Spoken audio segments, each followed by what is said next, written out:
Hi, today we're going to talk about your guided notes packet that we've been working on last week. This is mid-October 2015, talking about the English colonies beginning to grow up. This one begins talking about James II stepping down from power. So that's where you're going to want to find it. The beginning of the packet begins Wednesday, October 7th at the top right-hand corner. These are on Google Classroom as well. So what's important about James II is that we know that he is a monarch that's upset that he's kind of born in the wrong time because he wants more power, more control, and Parliament is not about that. And they know that they've gained more power, rights, and responsibilities since the end of the English Civil War, and they are not going to sit back and let James II take them down a path where they might have a future civil war. So they force him to abdicate or step down from office, but they're very concerned about continuing the bloodline, so they ask his daughter Mary and her son William of Orange, which is a part of the Netherlands, to take over and become their king and queen. Now, English at this time probably didn't call it the Glorious Revolution, but now it is remembered as a Glorious Revolution because this is a positive thing for royal subjects in England and throughout the English Empire. The Parliament asked them, more demands them, to sign the English Bill of Rights, which would have guaranteed within their government more rights for royal subjects, and definitely would have outlined what the king and queen could not do. Could not do. So that is the glorious part of this revolution. There's no blood lost. James II doesn't lose his head like Charles I did. This English Bill of Rights, which includes information on the second page of your packet, like a guaranteed freedom of speech, something that should be protected, outlawing excessive bail for minor crimes, and remember that's putting people in dungeons, or the classic version of in your mind of English kings and queens locking people up indefinitely to rot in the dungeon. We want to get rid of that. Also, the first time we're having a jury of peers for crimes instead of just one judge or a sheriff deciding things, or even a royal court. The idea that a jury of peers, which means people like you in your community, can decide your fate and determine whether or not you're guilty or not guilty. And then finally, limiting when the king can call up a standing army.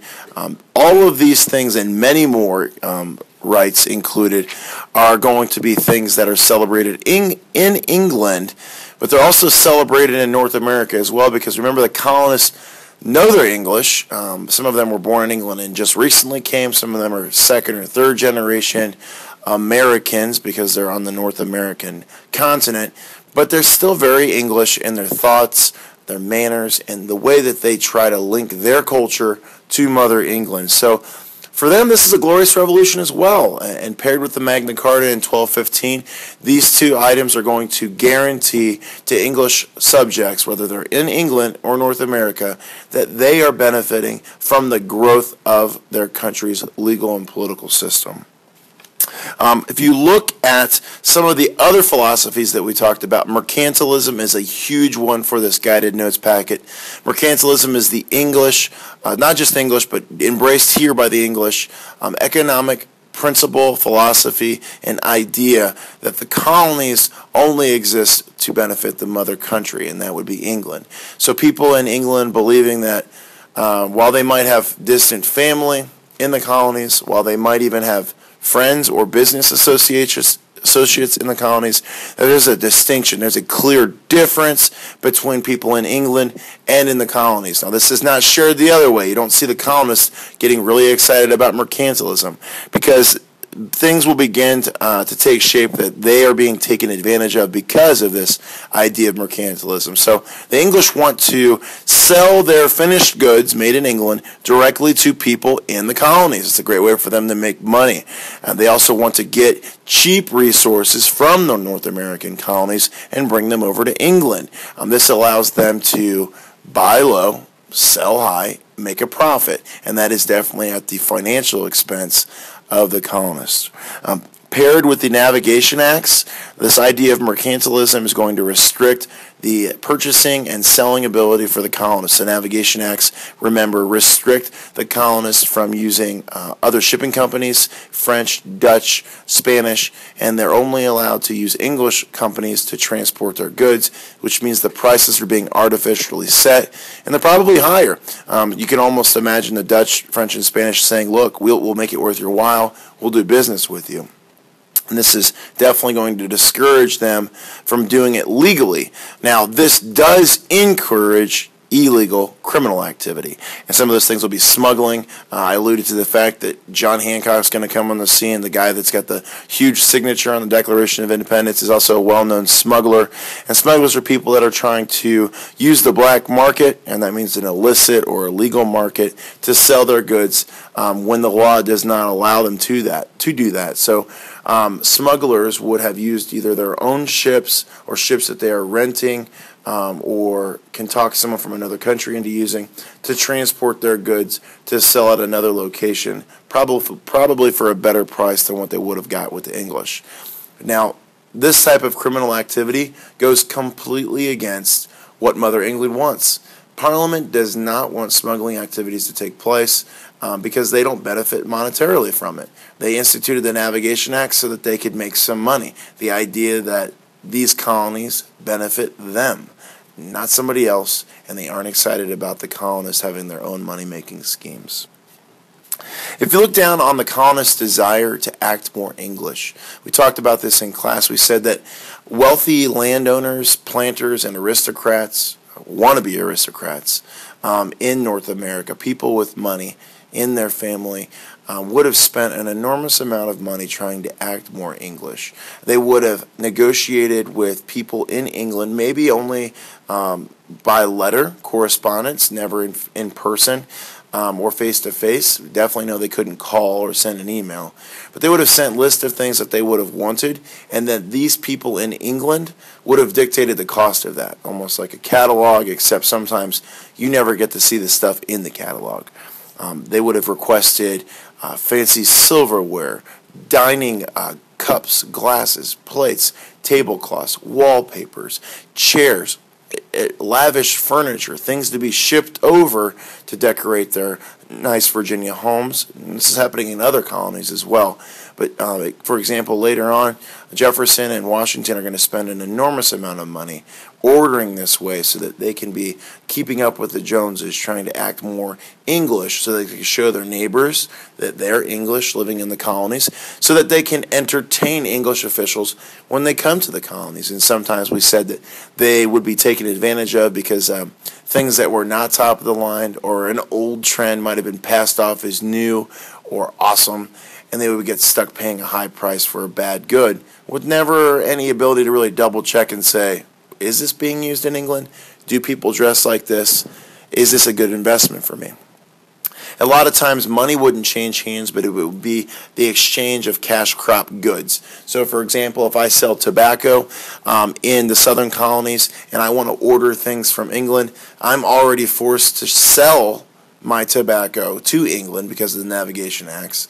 I would almost be like a balance of how much money am I making in profit from my cash crops, how much money am I losing because of things I'm ordering. And the system's very flawed. People like George Washington pick up on this very early. They realize that they're constantly in debt, and every year they're only more in debt. It's later on, this is like a company store mentality you'll learn about in Mr. Mike Bone's class in high school history.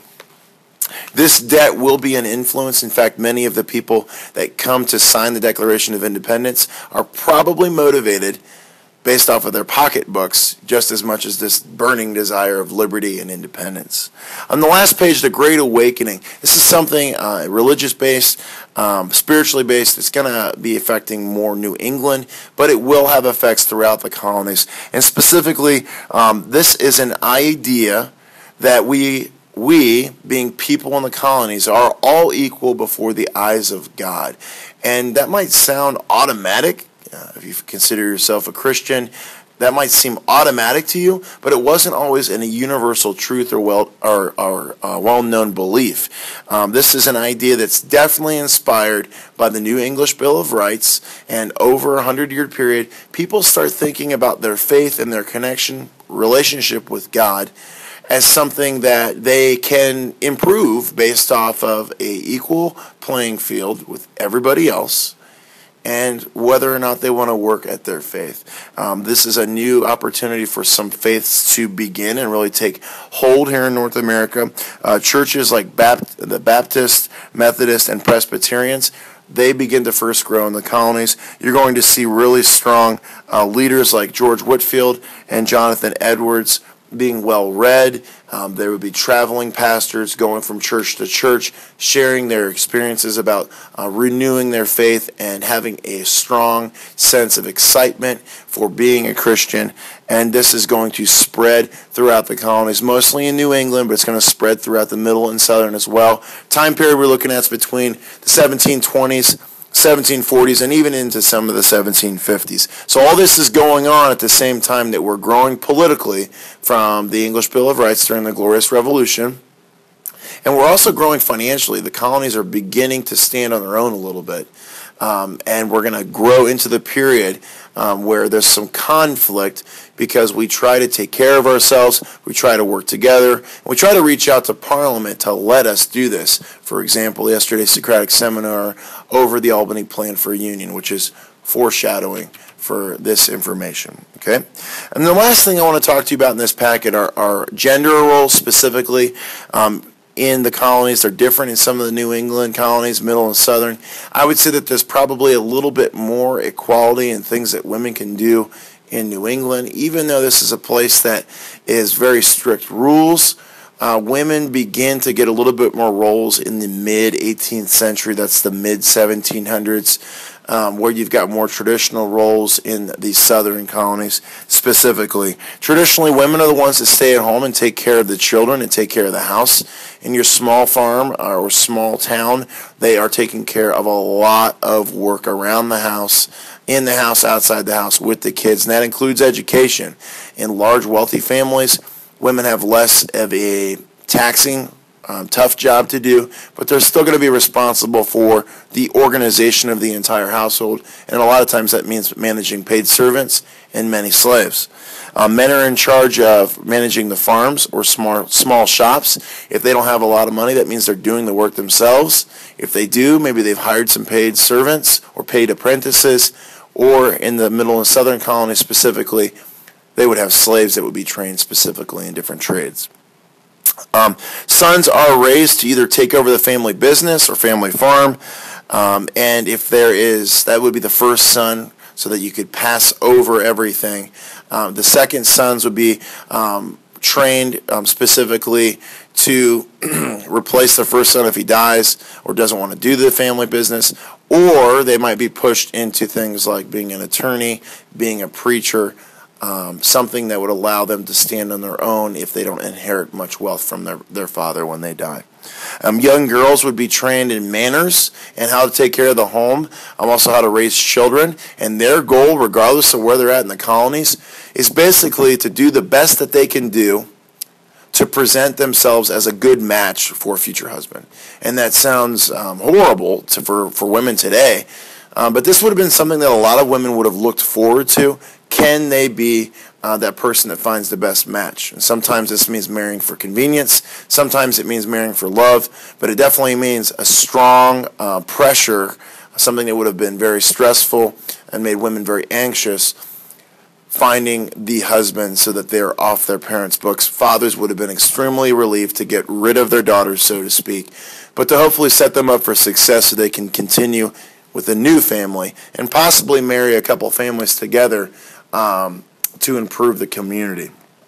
Okay, women that did get to have a job probably would have been seamstresses, sewing, and things like that. Widows, women that did not have husbands alive anymore, sometimes could manage property until their sons were able to take it over from them.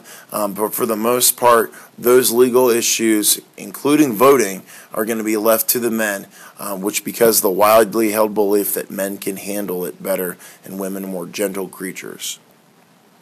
Okay. Also, in this time of the Great Awakening, you've also got more schools being built. The idea of all schools being public like our own was not automatic or universal. Typically, education was reserved for those that could afford it or could fit it into their schedule in the homeschool environment.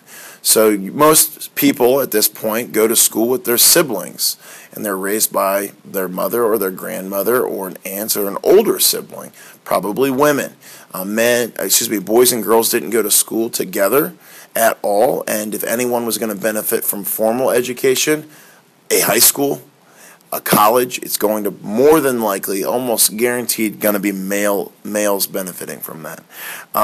One thing that the Great Awakening is going to really help out with is literacy rates. There is a strong desire for people to be able to read and read the Bible. This wave of spiritualism in the early to mid 18th century is going to encourage people to read the Bible. It's also going to have people more well informed in their communities because they're reading pamphlets and gazettes or newspapers, and they're going to be able to pick up on news from some of the other colonies, which is a first for a while. You might be able to hear stories about a New England colony and you live in the middle colonies or even in the southern colonies. It wouldn't happen all the time, but if there was something posted or inside of a tavern in your village, you would be able to get those news. This is important because we talked about Dr. Ben Franklin having a strong influence on these colonies.